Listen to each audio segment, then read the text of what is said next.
igualmente, Entonces, ningún no país... todos los paradigmas son económicos, Esteban, ojo. Ningún país menor o mediano o pequeño puede llegar a tener armas nucleares si no tiene un grande atrás que lo respalde. Es verdad. Si vos querés tener armas nucleares, Argentina sí fabrica satélites, que es un compran y lanzan, pero todos no. los países que son potencias fabrican Los potencias, sí, claro, pero bueno, no son más de 15. De los Ojo, claro, no son más de 15. De los subdesarrollados, los que fabrican.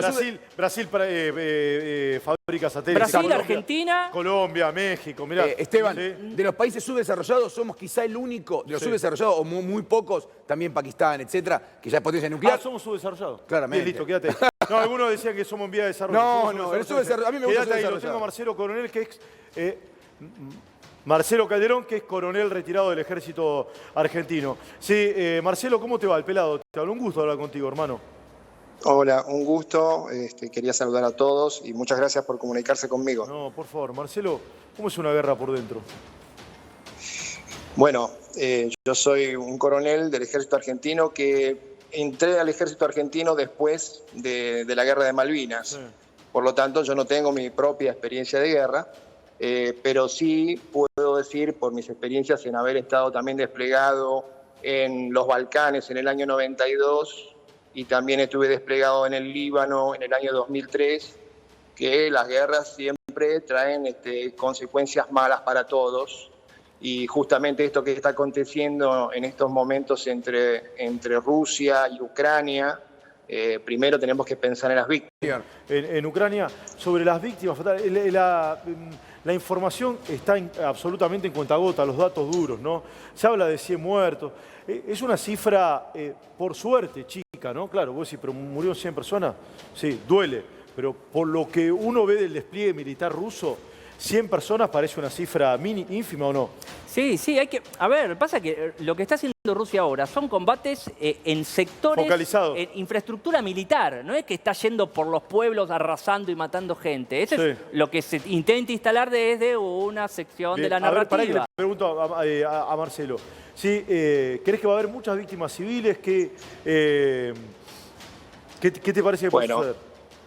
Es difícil hacer un pronóstico de lo que pueda llegar, a pesar de que estaba todo desplegado y era un secreto a voces, pero anoche se desencadenó este avance.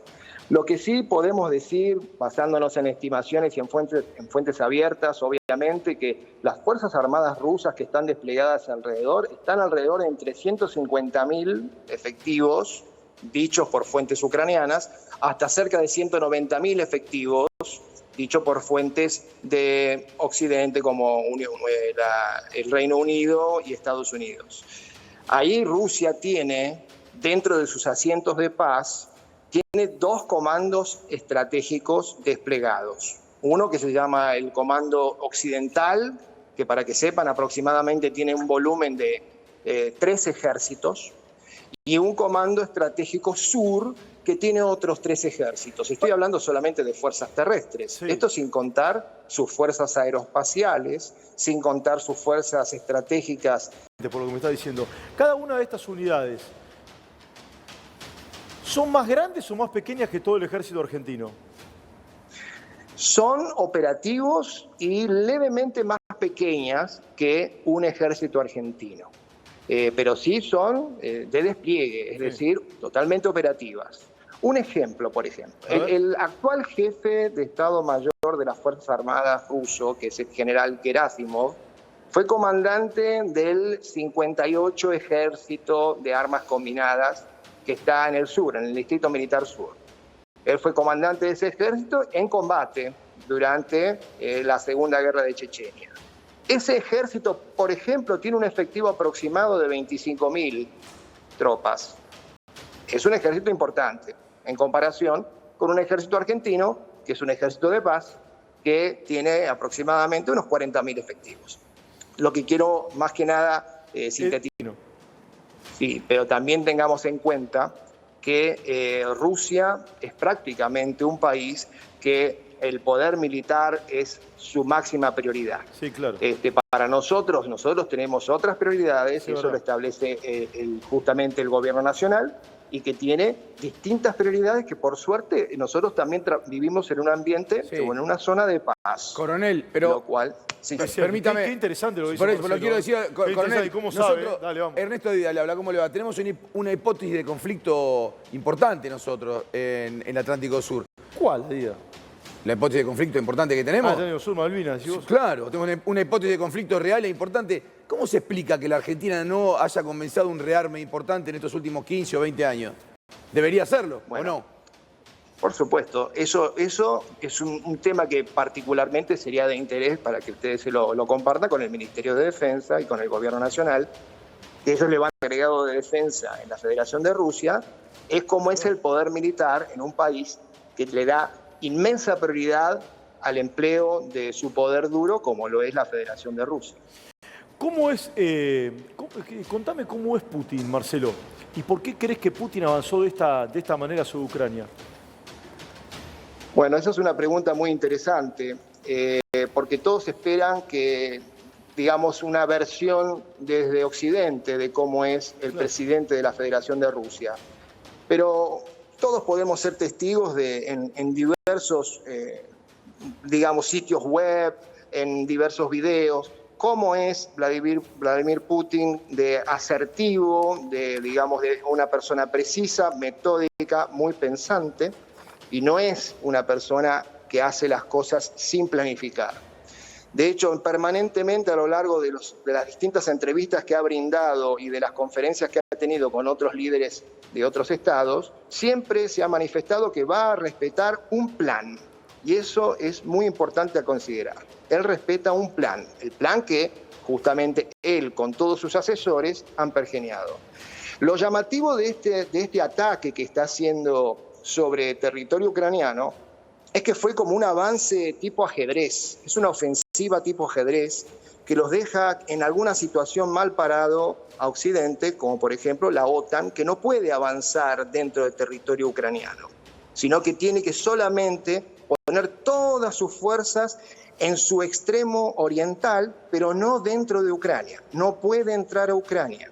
Y eso es algo que Vladimir Putin particularmente lo ha pensado. Sí, claro. Para seguir, Marcelo, seguí, dale.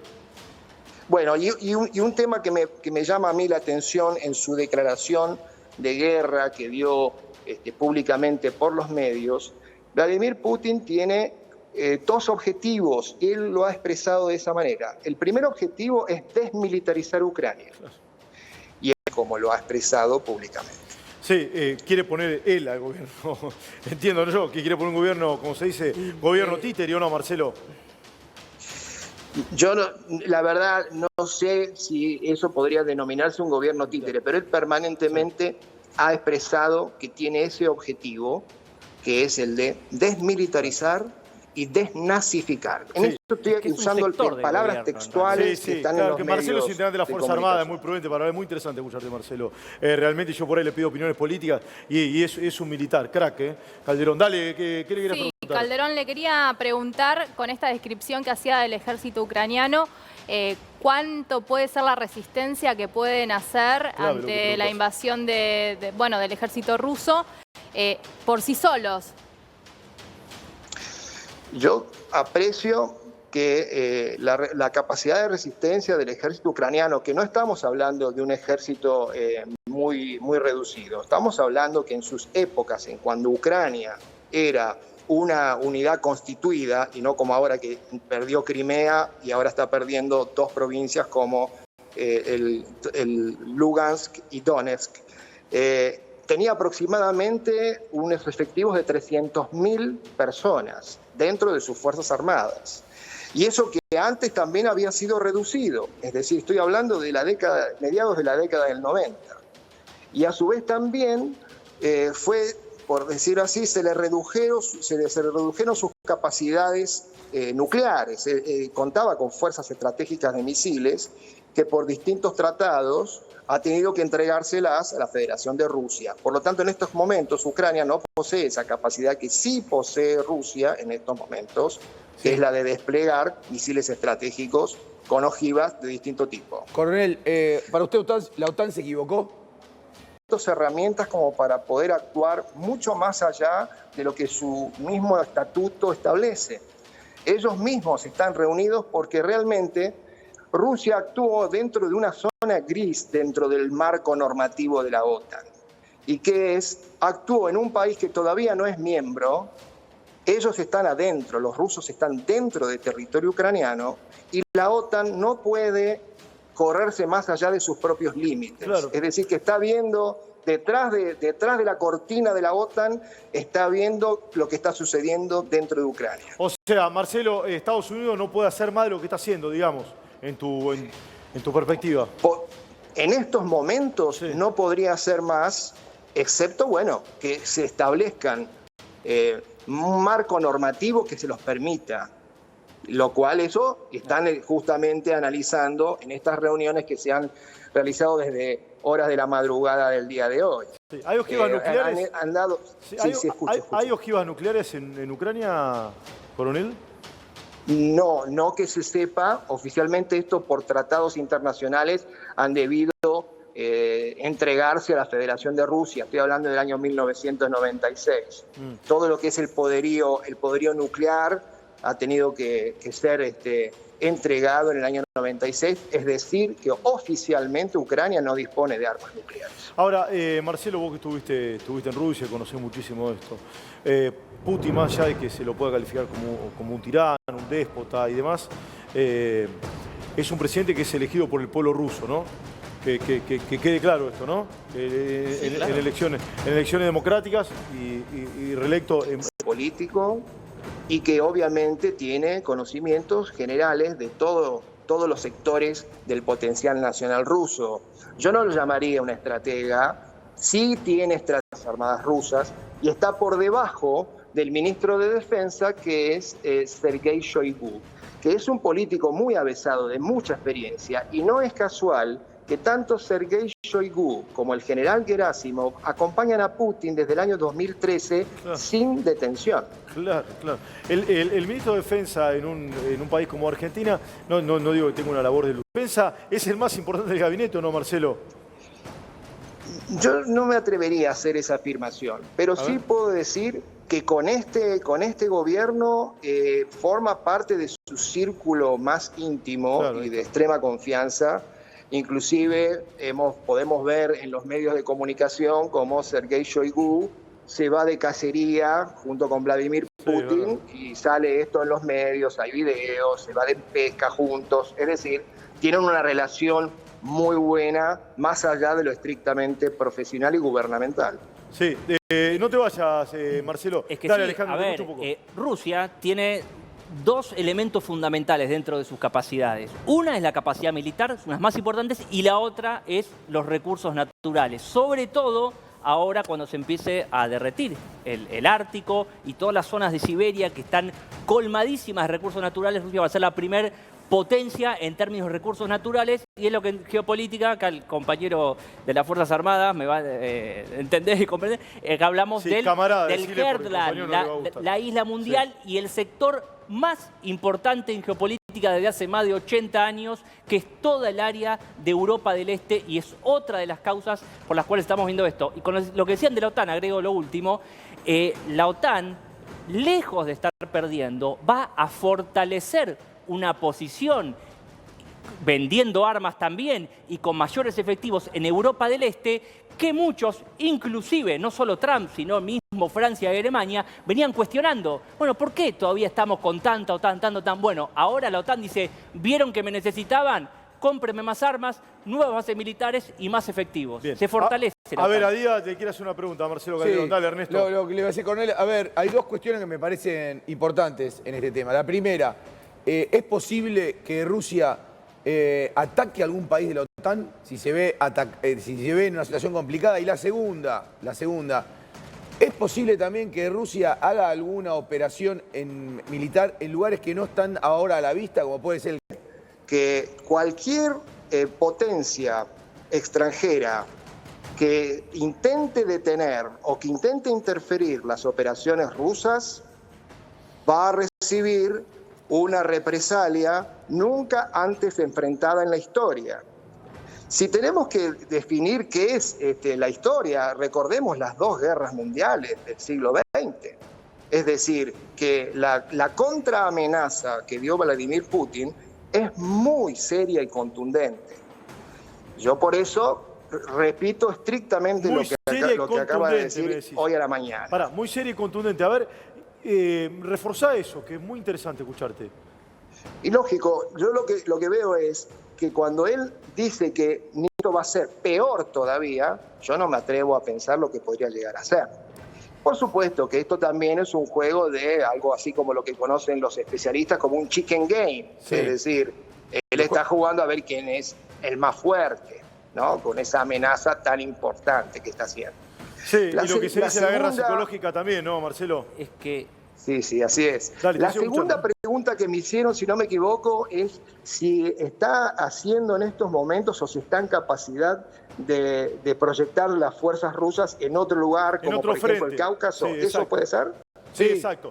¿Tiene potencialidad para abrir otro frente de combate en el Cáucaso, por ejemplo, o no? Miren, de acuerdo a lo que ellos disponen, ya sea en su centro, el sector sur es el que estaría, por decir así, en la zona del Cáucaso, claro, y es muy fuerte en Fuerzas Armadas.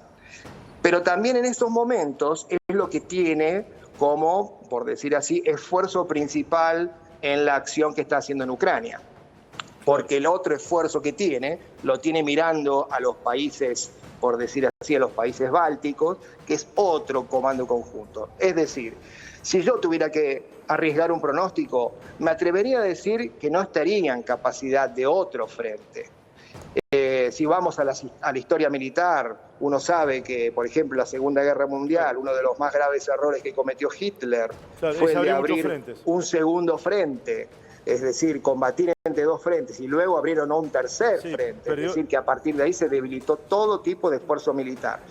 Por esa razón me atrevo a asegurar de que no estaría en condiciones de abrir otro frente. No obstante ello, si vamos a los números, las tropas las tiene, y las tiene disponibles como para resistir. No te vayas, Marcelo, claro, pero si uno toma la experiencia de Hitler, que le abrió el frente oriental cuando todavía no tenía resuelto el otro, ¿sí?